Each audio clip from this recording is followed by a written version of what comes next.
Hi Jonty, thanks for sending in your video.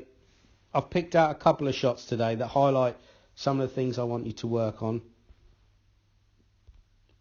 First one, I think you pulled this for 4. It's a good shot. Second one I picked out, I think you chipped to mid-wicket, would have been out. I want to look at our trigger movements.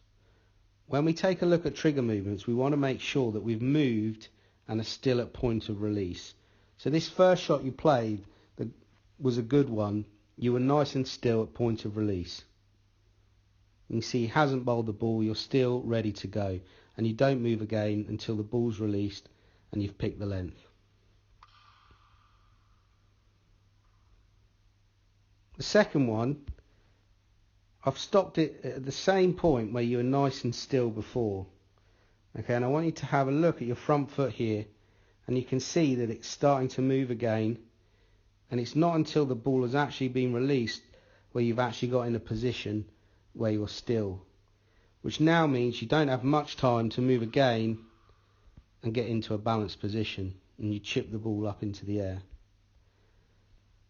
The second thing I want to look at is the alignment of your feet. As you trigger, you can see that your feet go into a position that are pointing towards mid-off. Ideally, we want to be facing our feet back down towards the bowler.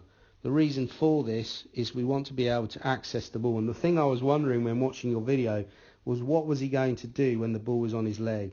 And because you planted your foot across, your head's had to stay there. You make a good effort to get that front foot out of the way, but you can see your head isn't over your feet.